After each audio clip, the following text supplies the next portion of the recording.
wabarakatuh. Nahmaduhu wa nusalli wa nusallimu ala rasulil karim. Hamdan wa musalliyan wa musalliman amma ba'du.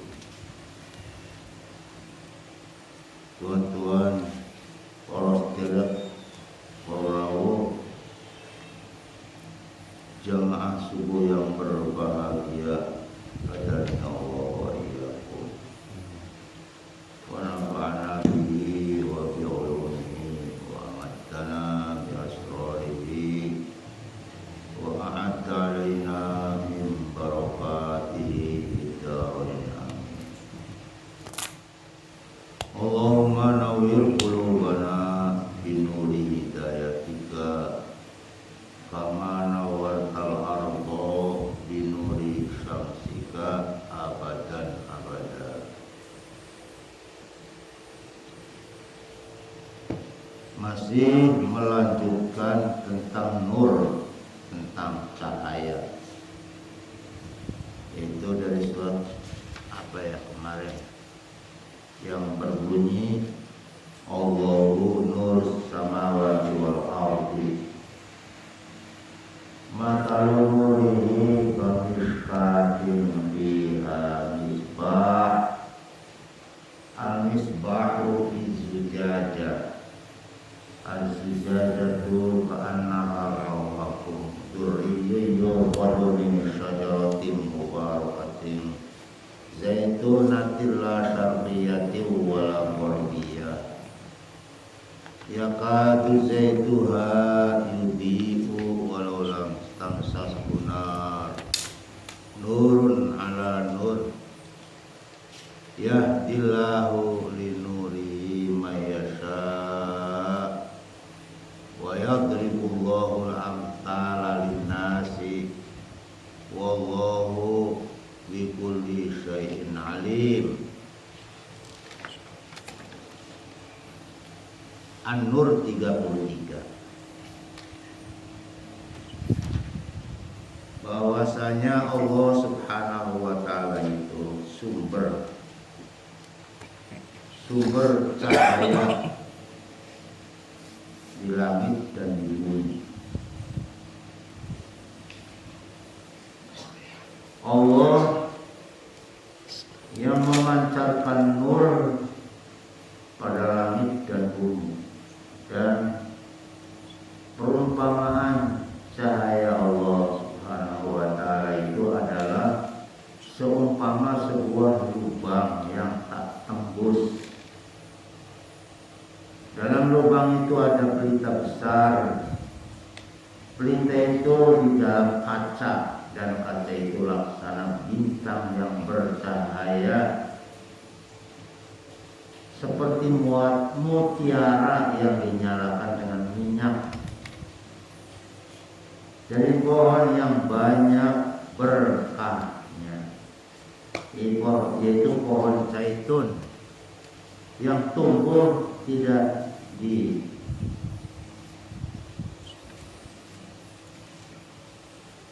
sebelah timur dan tidak di sebelah barat, yang minyaknya saja hampir menerangi, walaupun tidak disentuh api. Cahaya itu di atas cahaya yang berlapis-lapis. Nurun ala nur.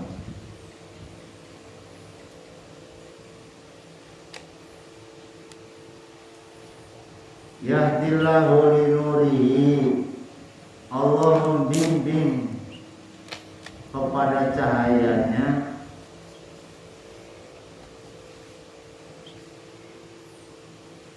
kepada siapa-siapa. Linurihi may yasha, kepada siapa-siapa dia yang dikehendaki oleh Allah. Wa yadribullahu al-amsala lin-nasi, dan Allah dengan ayat ini menjadikan perumpamaan bagi kita manusia. Wallahu bikulli syai'in alim.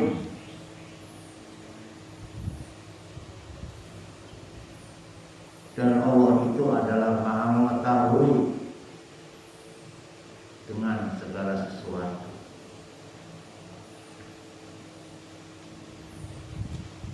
Melalui nur itu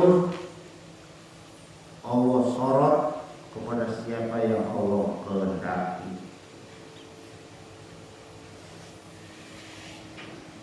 Dengan nur itu yang terpancar Allah membimbing manusia siapa yang Allah kehendaki. Di lain keterangan,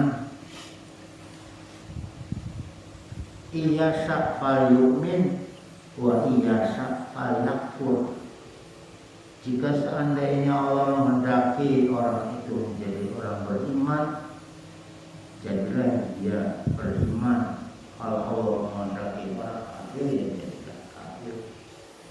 Kalau Allah menghendaki dia mendapatkan hidayah, disorot menjadi hidayah. Kalau dibiarkan sesat, ya menjadi sesat.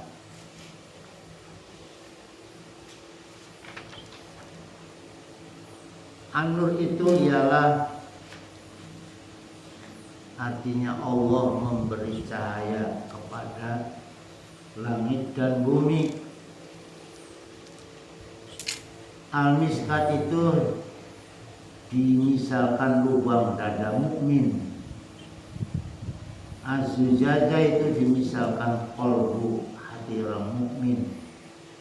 Al-Misbahu ialah cahaya yang memancar di dalam hati orang beriman. As-Syajaratul Mubarakah ialah sumber wahyu ilahi untuk kepentingan agama yang hak. Nurun ala nurin ialah cahaya Allah Subhanahu wa ta'ala, wahyu Allah Subhanahu wa ta'ala yang dibawa dan disampaikan oleh Nabi Muhammad. Nurin ala nur itu adalah kitab suci Al-Quran, wahyu Allah Subhanahu wa ta'ala.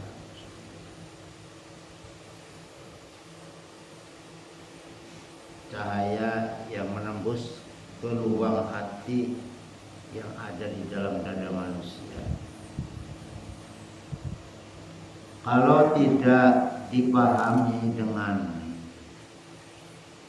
perasaan hati yang ingin tahu ngapain, atau tidak nyambung.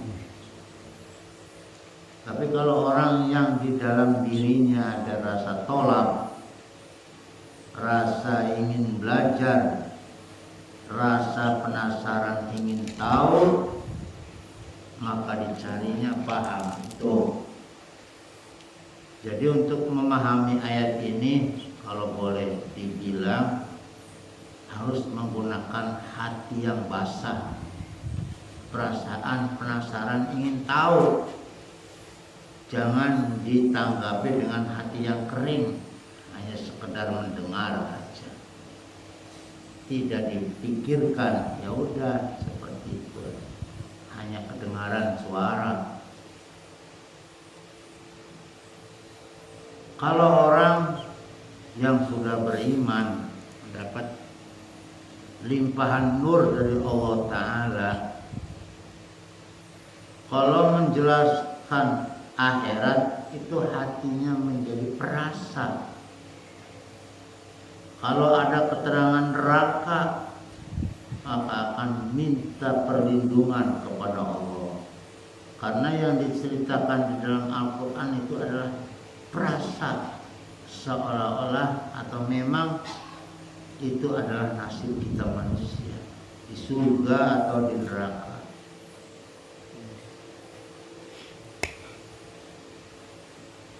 Begitu juga di alam kubur. Tuan-tuan yang berbahagia, nur itu diibaratkan seperti bintang, seperti rembulan, seperti matahari. Kalau itu diibaratkan nur, itu ada munculnya, ada tenggelamnya.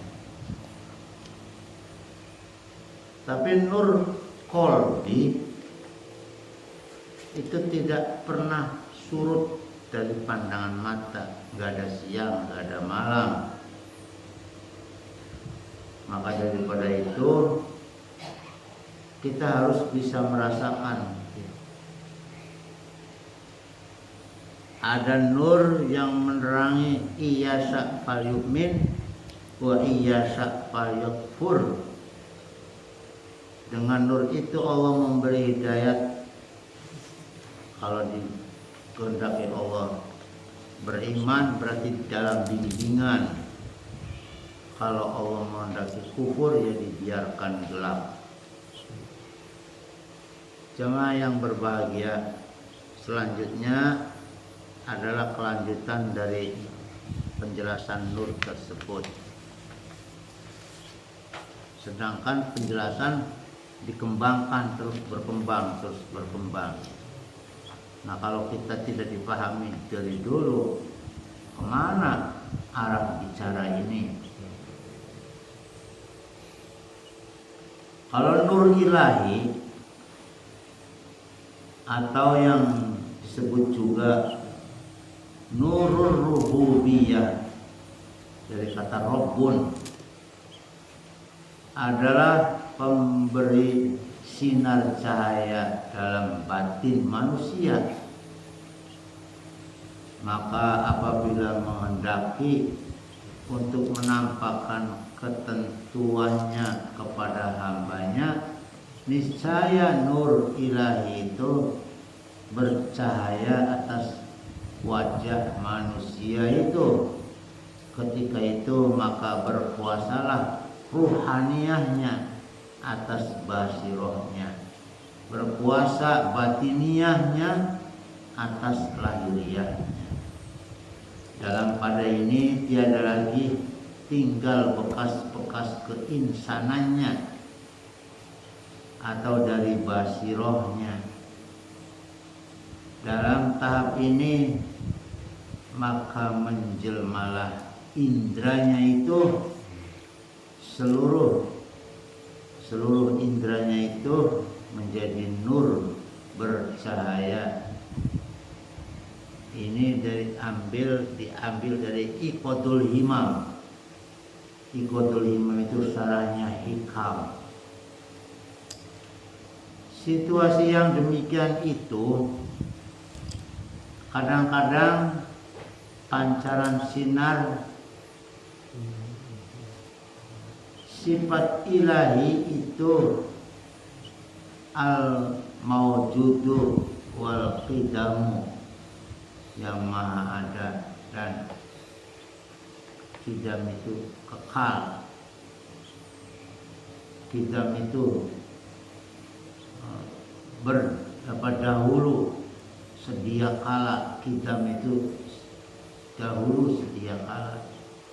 Wal baqa'u dan abadi langgeng. Wal wahdaniyatu dan berdiri sendiri tanpa didukung oleh yang lain.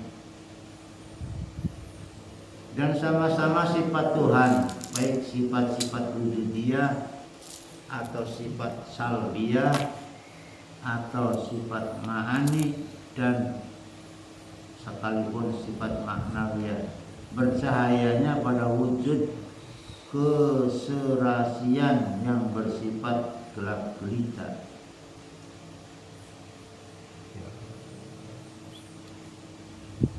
Pada wujud kebesarian yang bersifat gelap gulita. Atau contohnya begini, kita punya mata kita difungsikan untuk bisa melihat. Bisa melihat itu kalau memang ada listrik, ditopang oleh listrik. Jadi pandangan mata kita seluas cahaya yang telah diterangi oleh listrik di malam hari atau oleh rembulan. Kalau cahaya batasan yang disinari oleh listrik itu terhalang atau berhenti, ya pandangan mata kita hanya sejauh itu, tidak bisa melampaui gelap. Begitu juga hati kita bisa memandang dengan mata hati sebagaimana hati kita memandang apa yang disinari, disampaikan nur oleh Ilahi. Maka hati kita itu nyambung, pendengaran kita itu nyambung. Orang menyampaikan Al-Quran begini, alam kubur itu begini, mahsyar itu begini, sirat itu begini, mizan itu begini, timbangan amal, sirat jembatan, surga neraka itu kelihatan dengan mata hati. Tapi kalau orang itu tidak beriman, dia ngomong apa? Kelangkan di barangnya. Dan itu menceritakan siapa? Itu menceritakan kita manusia nasibnya nanti. Jadi urutannya setelah kiamat itu, kiamat seluruh makhluk itu lenyap semua, mati semua. Berarti di mana kita hidup, semuanya berada di alam kubur, alam barzah. Semua itu seluruhnya itu akan berada di alam barzah. Walaupun kita itu belum mengalami langsung, tapi mata hati kita sudah mendengar, sudah melihat alam barzah. Setelah nggak tahu berapa lamanya, urutan setelah kiamat itu namanya alam mahsyar. Alam mahsyar, kita semua akan berada di mahsyar. Tidak berada di alam bumi ini. Sudah melewati alam kubur. Setelah berada di alam mahsyar, kita berada di yaumul hisab. Ada alam hisab. Hisab itu perhitungan amal. Kabeh manusia dari semenjak Nabi Adam sampai Adam terakhir, semua tanpa kecuali dihisab semua. Setelah dihisab mizan, ditimbang semua amalnya antara baik dan buruk. Yo. Kalau kita punya iman, hatinya disinari oleh nur itu, ya percaya, ya merasakan, bukan hanya perasaan, bukan hanya percaya, tapi perasaan. Nantinya kita akan mengalami namanya sirat. Semua manusia akan menyeberang sirat itu. Kemudian kita perjalanan anak cucu Adam, anak manusia akan terbelah. Fariqun fil jannah wa fariqun fis sa'ir, mendapat balasan dari Allah. Sebagian mengarah kepada surga dan sebagian manusia mengarah ke neraka sa'ir. Begitu kira-kira. Situasi seperti itu membawa perubahan cepat sekali, di mana sifat-sifat kebendaan insan, sifat yang baru, keinsanan yang nafil hilang lenyap, karena telah nampaknya sifat-sifat kekodiman yang azali dan ilahian yang isbat. Maka sifat ragu kita, sifat masa bodoh kita karena ada iman akan berubah, akan bisa melihat. Ini yang kita sampaikan dari kertas yang usang, dari catatan, tapi sumbernya dari wahyu Allah Al-Quranul Karim. Mukjizat Nabi Muhammad adalah yang paling besar di antara mukjizat para nabi, dan yang terakhir paling besar sekali adalah Al-Quran. Al-Quran itu masih ada, masih dijadikan pegangan, walaupun masanya sudah lama sejak wahyu itu turun, nabinya sudah meninggal dunia. Dan Al-Quran itu terus dijaga juga oleh Allah Subhanahu wa Ta'ala. Sudah disebar kemana-mana. Maka bisa diibaratkan Quran itu ibarat nur. Nur itu Quran itu makanya ada ditafsiri. Ada tafsir Quran bil Quran, ada tafsir Quran dikaulin Nabi dengan sunnah Nabi. Quran dijelaskan dengan qaul sahabat. Terus jadi kalau kita sedang membaca atau mengkaji Al-Quran,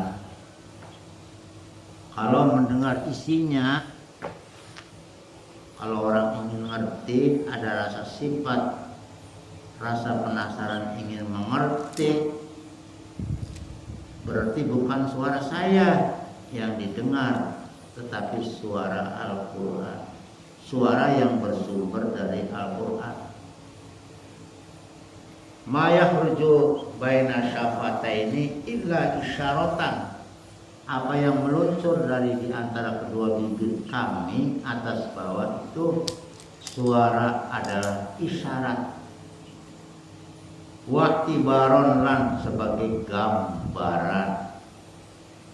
Nah, kalau hatinya tidak dituangi oleh nur, ya empung ngomong, beli ngerti,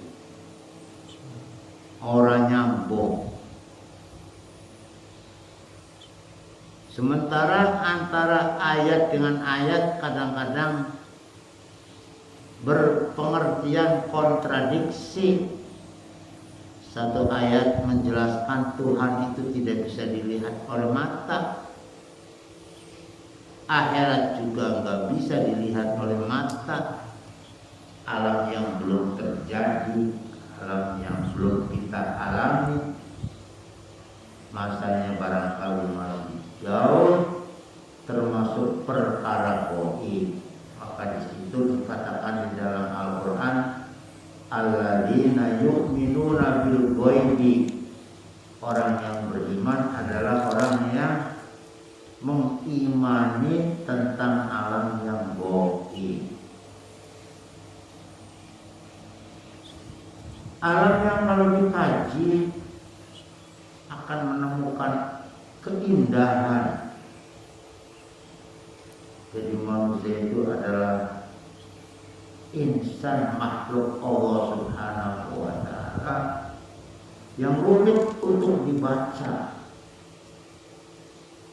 Makanya kita disuruh membaca Iqra bismi rabbikal ladzi khalaq.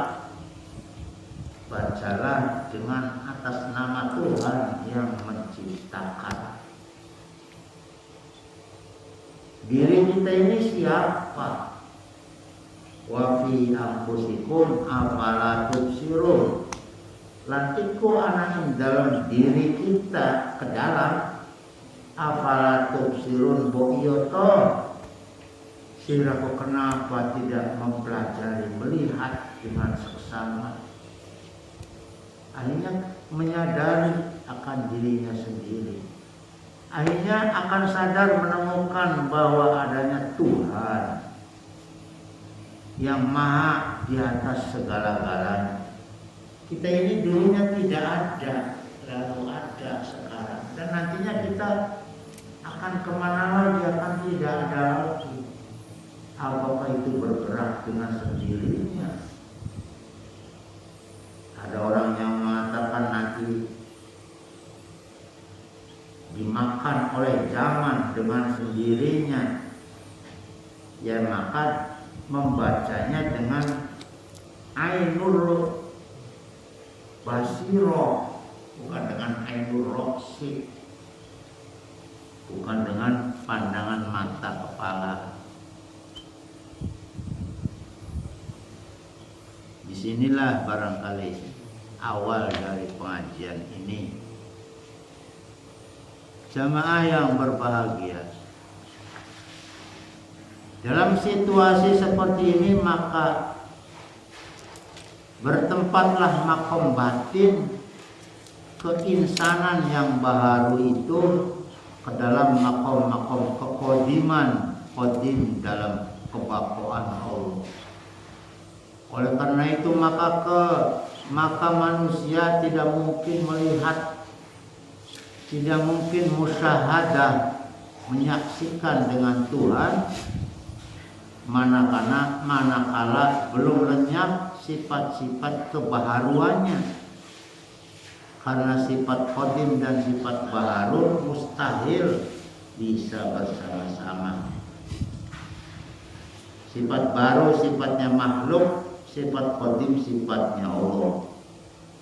Dalam keadaan yang sama seperti umpamanya panas dan dingin tidak bisa bersama-sama dengan keberadaan yang sama.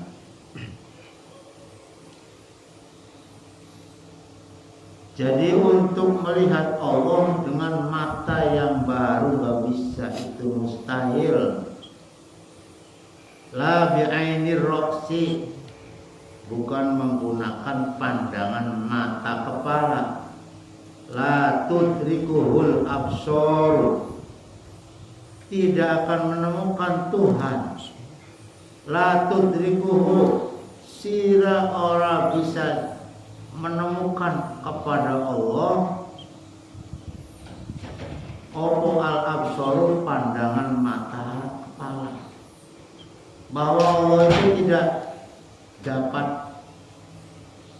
tidak bisa didapati dengan penglihatan mata kepala, tapi dengan ainul basirah, dengan mata hati yang sudah dituang cahaya dari rububiyah tadi. Jemaah yang berbahagia,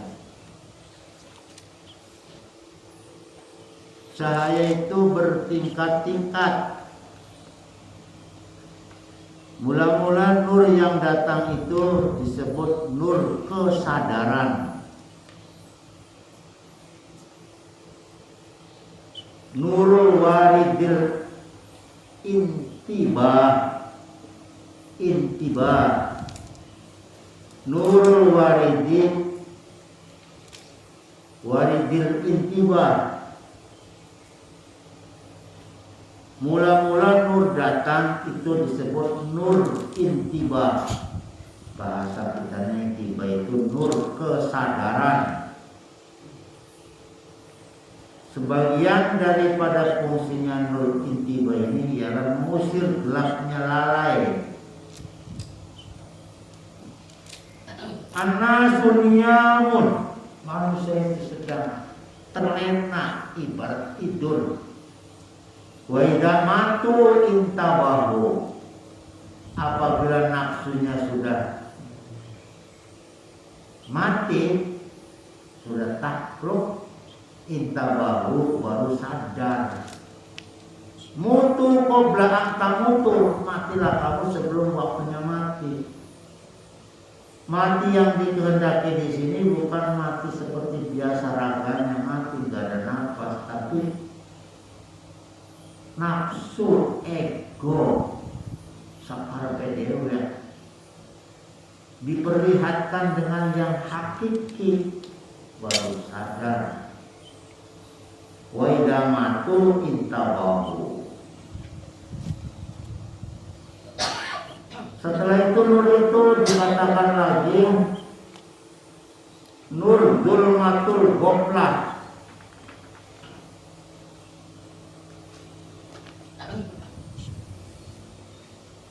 Nur yang melenyapkan lupa.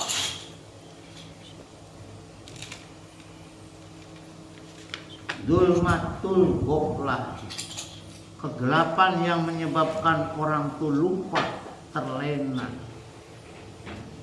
Nurul yaqdhah disebut nur kesadaran. Mulanya ada istilah geblak dada, goyang kepala. Astagfirullah, ya Allah, jauh eling. Bahkan yang durung tekan kono sembayang apa? Menghadap Tuhan yang mana nggak kelihatan. Sembayang apa, bagaimana tujuannya? Tapi karena nur kesadarannya belum terbuka, menyingkirkan kegelapan. Nanti bila mana sudah sadar, geblak dada, goyang kepala. Astagfirullah, geblak dada, goyang kepala. Maka ketika itu mata hati melihatlah kebenaran yang hakiki, di mana nyata jeleknya sifat-sifat ghaflah, sifat rupa, dan nyatanya sifat-sifat yaqdhah, sifat-sifat kesadaran. Diomongana, dinasehatana, sedina pindo, ping telu, ping papat, ping 10, belum juga paham. Hati pada ketika itu dengan serta-merta senang menerima sifat-sifat kesadaran kepada mengingat Allah Subhanahu wa ta'ala.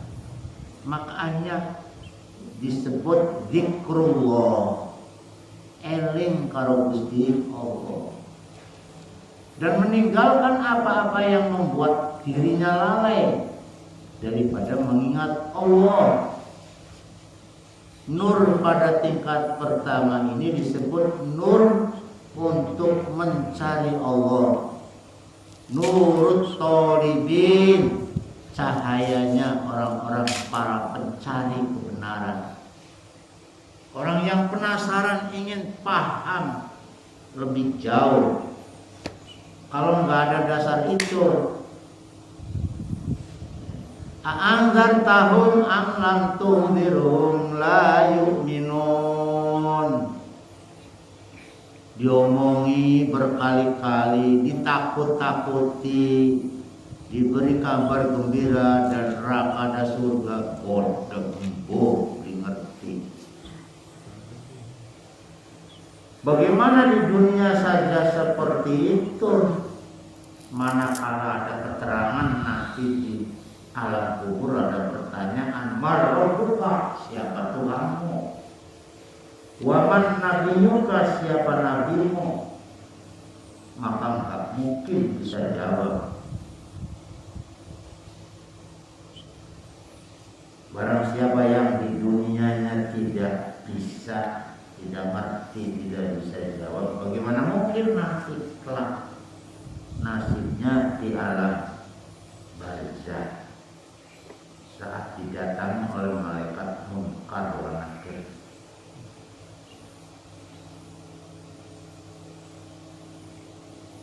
Wa man kana fi hadhihi dunya a'ma wa huwa fil akhirati a'ma. Orang yang di dunianya saja enggak ngerti, buta, wa huwa fil akhirati a'ma wa huwa minal khasirin, ya maka di akhiratnya juga buta. maka orang itu akan menyesal. Fa innaha la ta'mal absar walakin ta'mal qulub allati fis sudur. Mereka bukan buta mata kepala, akan tetapi buta mata hati yang ada di dalam dada. Disindir, ditakut-takuti, diembel-embel ini yang hitam bodoh. Kalau orang yang sudah ketemu paham, sadar ya, oi, jangan minum minuman keras, haram. Ya enak jauh minum minuman keras, harus apa? Nah, umpamanya begitu. Ya kita sih minum yang berapa apa urusan kita pun masih minum apa? Umpama mabok si mabok kita, ya kan? Sampai ke kampung. Neraka aja neraka apa? Di nerakanya urusan kita neraka. Contoh, jangan berzina, jangan korupsi. Kalau orang minum orangnya yang mabuk, tapi korupsi, yang lain tersakiti. Sebetulnya uang itu nyampe ke rakyat, dibelokkan ke kantong. Bisa saja alasannya.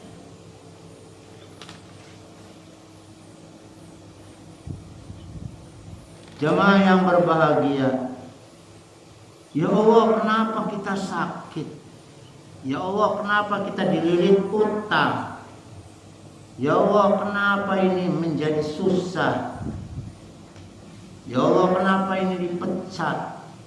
Ya Allah, kenapa ini kita diganggu? Nah, kalau orang yang belum sadar banyak bertanya-tanya, berkaca-kaca.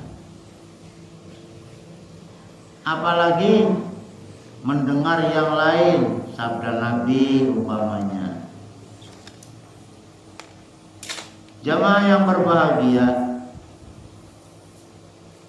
sewaktu kita lagi kecil, masih kecil, belajar, sekolah di bangku pelajaran. Pak guru, ibu guru memberikan pelajaran kepada kita. Kita pahami, kita ingat-ingat, kita catat. Lalu pelajaran itu tambah banyak. Kalau sudah lama, ada semester, ada ulangan. Dan nanti terakhir ada ujian. Nanti pertanyaannya, soal-soal itu ya datang dari ilmu yang sudah kita terima dari pelajaran tadi dari Pak Guru. Itu sewaktu kita lagi masih kecil. Tetapi setelah dewasa, berumah tangga, kita belajar dari ujian dulu. Setelah itu baru pelajaran apa yang bisa kita petik dari ujian tersebut. Coba, kalau kita ngomong tidak paham, ngomong apa?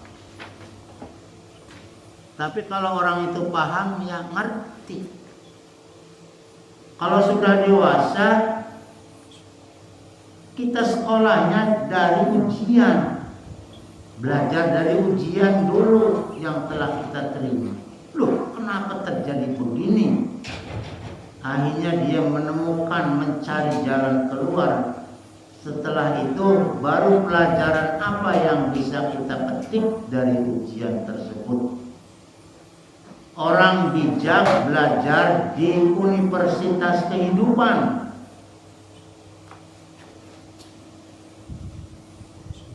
Orang bijak belajar bangku sekolahnya belajarnya di universitas kehidupan. Pelajarannya adalah hukum-hukum alam, apa yang bisa dilihat, yang bisa dirasa, yang bisa terjadi, yang dialami. Pelajarannya begitu. Dan gurunya adalah pengetahuan.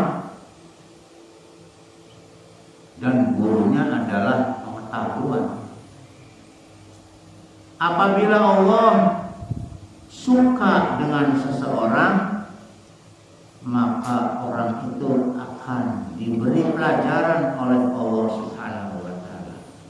Maka Allah akan mengujinya. Lalu di hadapannya ujian itu dikerjakan, dicarikan solusi jalan keluarnya. Saat mencari solusi, inilah pelajaran yang kita petik dari ujian tersebut. Wa nabluwannakum bisyarri wal khairi fitnah. Ujian dari Allah kadang-kadang menyenangkan, kadang-kadang ya tidak suka, tidak diingini, menyusahkan. Baik senang maupun susah, kedua-duanya adalah ujian Allah Subhanahu wa taala. Apakah kita mau bersyukur atau kita mau bersabar? Apakah kita mau mencari solusi jalan keluarnya, mau bekerja keras lagi atau tidak? Jadi di dunia ini sebetulnya alam nyata. Kalau di sekolahan, bangku kuliah, waktu SD, TK, SMP, SMA, teori, prakteknya ya kehidupan. Jadi kehidupan itu ada yang senang, ada yang tidak. Seperti pernah dikatakan oleh Nabi Sulaiman yang terkenal kaya, jadi raja dan jadi nabi, jadi rasul. Apa ucapan yang keluar disampaikan oleh Nabi Sulaiman? Hada min fadli Rabbi. Ini adalah ujian dari Allah Subhanahu wa taala, fadl dari Allah taala. Ashkuru am akfur? Apakah kami bisa apakah kita bisa membuktikan, mensyukuri atau mengkufuri? Ahasiban nasu ayyutraku ayyaqulu amanna wa hum la yuftanun. Apakah dikira orang-orang yang mengaku saya beriman tidak akan diuji dulu oleh Allah Subhanahu wa taala? Padahal nyata-nyata orang-orang terdahulu semuanya mendapatkan ujian dari Allah Subhanahu wa taala. Walaqad fatanna alladziina min qablikum fala ya'lamanna alladziina shadiqin wa ya'lamanna al-kadhibin. Setelah dihadapkan dengan ujian, ada yang lulus benar dan ada yang tidak lulus. Tegese wong sing pengakuan di mulut saja. Maka apabila Allah Subhanahu wa taala suka kepada seseorang, diberinya ujian. Ujian berupa perintah, ujian berupa larangan. Yang perintah yang wajib banyak, larangan juga ya banyak. Yang menyenangkan juga banyak, yang tidak menyenangkan juga banyak. Bagaimana kita mensikapinya? Setelah diuji sekian tahun, ternyata perintah kayak sholat enggak dilakoni. Minum-minuman keras yang dilarang justru malah diterjang. Namanya tidak lulus. Al-Khalil, kekasih Allah, Nabi Ibrahim alaihissalam. Apakah jadi kekasih Allah langsung jadi kekasih udah disebut-sebut saja? disebut kekasih karena telah lulus dari ujian. Karena telah lulus dari ujian. Setelah lulus dari ujian, Allah menobatkan jadi panutan manusia sejagat. Wa idibtala Ibrahim rabbuhu, di saat Nabi Ibrahim diberinya oleh Allah ujian, fa'atammahunna, dilaksanakan dengan baik ujian itu, berupa larangan, berupa perintah, dipraktekkan dengan benar. Setelah lulus, qala inni ja'iluka linnasi imama, akhirnya Allah menyatakan dengan firman-Nya, kamu lulus, kamu sekarang saya nobatkan manusia panutan di seluruh dunia. Makanya apabila Allah Subhanahu wa ta'ala suka dengan seseorang yang diuji, bahkan yang orang sekolah lulus ya oleh sertifikat, seperti itu tadi barangkali. Alastu birabbikum qalu bala syahidna. Manusia hidup, namanya dunia itu sebetulnya darul imtihan. Ada makalah yang dikatakan oleh orang-orang pintar, ad-dunya utawi dunia itu darul imtihan, wilayah ujian. Semua orang mendapatkan ujian. Anak waras, anak sakit, aduh diuji. Ada aman, ada lapang, bahagia, ada ruwet, penuh masalah. Jamaah yang berbahagia, maka pepatah mengatakan tidak ada simpanan yang lebih baik daripada ilmu. Tidak ada penasehat yang lebih jujur daripada hati. Nggak tahu tuh, nyambung berita ngomong. Tak ada yang lebih menguntungkan daripada amal soleh. Tidak ada yang lebih berbobot daripada budi pekerti, akhlakul karimah. Tidak ada yang terbaik daripada memberi banyak manfaat. Kan kita ingat sabda Rasulullah, sebaik-baik manusia khairukum anfa'ukum linnas. Sebaik-baik manusia adalah semanfaat-manfaatnya kamu terhadap manusia. Jadi tidak ada yang terbaik daripada pemberian banyak manfaat kepada yang lain.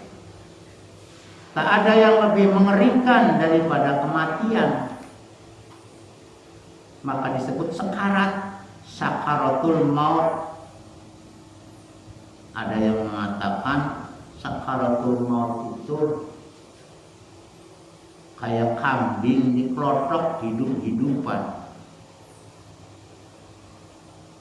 Dikelotok hidup-hidupan. Jadi sekutu badan itu merasakan pedihnya kematian. Pedih seperti sabetan pedang.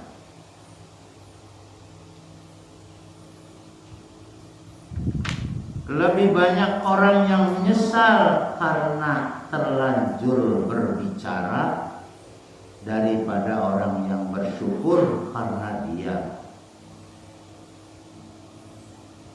Tuan-tuan yang berbahagia, ilmu dan hikmah tak akan bisa menembus tirai-tirai syahwat dan tabiat-tabiat jahat. Ilmu dan hikmah tidak akan bisa menembus tirai-tirai syahwat dan tabiat-tabiat jahat.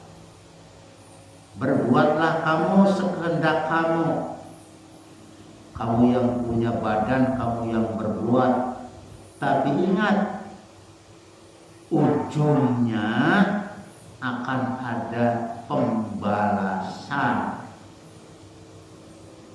Cintailah semua yang kamu anggap baik, menyenangkan. Silakan kamu miliki, tapi ingat ujungnya akan berpisah dengan yang kamu cintai. Kamu senang, kamu cinta kendaraan mewah, silakan kamu miliki. Gedung yang mewah, jabatan yang tinggi, penghasilan yang banyak, silakan, hak kamu. Tapi ingat, pada akhirnya akan ada perpisahan dengan apa yang kamu sukai. Ujungnya kita akan kembali kepada Allah. Lalu kenapa kalau kita tidak kenal dengan Allah? Nah, ini barangkali salah satu fungsi daripada nur yang nur kesadaran. Perbedaan orang dermawan dengan orang kikir itu terletak pada kebahagiaannya. Untuk menilik seseorang dilihat dari kebahagiaannya. Pertama, orang dermawan itu merasa bahagia bila dia bisa menolong orang lain dengan hartanya. Tapi orang kikir merasa bahagia bila orang lain tidak minta tolong kepadanya. Jadi sesungguhnya orang yang memberi itu sudah merasakan bahagia sebelum yang menerima pemberian itu menikmati atas pemberian kita. Itulah bedanya orang dermawan. Kita umpama memberi seseorang, memberi kepada keluarga, ini uang, ada rezeki. Saat memberi uang baru diterima sudah bahagia. Kalau orang dermawan, lebih dahulu bahagianya orang yang menerima uang lalu memanfaatkan, ibarat membeli makanan sebelum dimakan, sudah bahagia. Bahagianya orang yang menanggapi pemberian itu akan merasa bahagia apabila pemberiannya itu sudah dimanfaatkan, dipergunakan. Tapi orang yang dermawan sudah bahagia lebih dulu. Tapi kalau orang gede, senang kalau orang tidak minta tolong kepada dirinya. Kalau kenapa mana menekan duit lutang, sudah sakit dulu maka menghindar. Apa mana menekuk karena hutang pada amat, dia mau mengambil miliknya, meminta miliknya. Wupet waran bapak kita lagi kaya dengan anak-anak, bapak lagi pergi. Jamaah yang berbahagia, Imam Malik ini terakhir kata-katanya mengatakan, siapa yang menghina orang mulia akan turut menjadi hina. Orang yang menghinanya akan hina. Siapa yang menghina orang mulia akan menjadi hina. Tetapi siapa yang memuliakan orang hina pun dimuliakan, tidak akan mengurangi kemuliaannya. Tuh, hebatnya begitu. Kalau orang belum sadar ngomong apa? Orang nyambung. Tapi kalau kita sudah ngerti, sudah sadar, insya Allah kata-kata ini menyentuh. Bukan hanya menyentuh, melecut, gitik kita. Kalau orang bodoh gitik pakai pecut. Iya, kadang-kadang ditonjok pakai bogem baru sadar. Tapi orang yang cerdik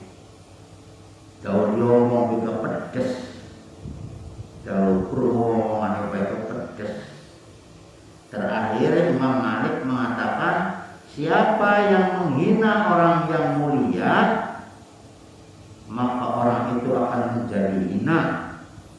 Sebaliknya, siapa saja yang memuliakan orang yang hina, maka orang yang memuliakan itu tidak akan terkurangi, tidak akan mengurangi kemuliaannya, justru malah tambah mulia. Jadi orang yang bersyukur dengan nikmat itu berarti orang yang mempertahankan nikmatnya untuk tidak lenyap, dan berarti orang yang akan mendapatkan janji Allah, barang siapa yang bersyukur maka akan ditambah nikmatnya. Wa in ta'adzana rabbukum la in syakartum la azidannakum wa la in kafartum inna adzabi lasyadid.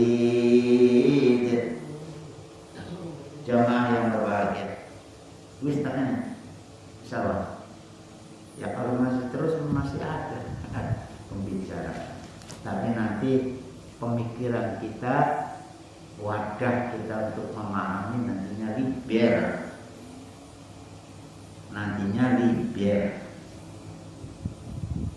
Kalau kita wadahnya itu gelas, dikucuri dengan cepat air sebanyak 1 ember, ya belaratan. Ya ukurannya aja sesuai dengan ukuran, maka kurang dan lebihnya mohon maaf. Apa yang kita sampaikan mohon ditanggapi dengan baik, walaupun tidak suka, karena maksud saya bukan sedang mencari-cari kelemahan kesalahan kita orang, tapi sedang menguraikan pelajaran-pelajaran yang dulu pernah kita pelajari dari sekolahan, dari pondok-pondok pesantren. Tujuannya begitu, untuk mengingatkan diri kita sendiri, dari kita, oleh kita, untuk kita. Dan yang paling dekat dengan mulut kita adalah telinga kita, bukan telinga orang lain. Yang paling dekat dengan mulut kita adalah telinga kita. Jadi makanya kata-kata ini bukan untuk orang lain. Mohon maaf yang sebesar-besarnya. Subhanallahumma wa bihamdika asyhadu an la ilaha illa anta astaghfiruka wa atubu ilaik. Assalamualaikum warahmatullahi wabarakatuh.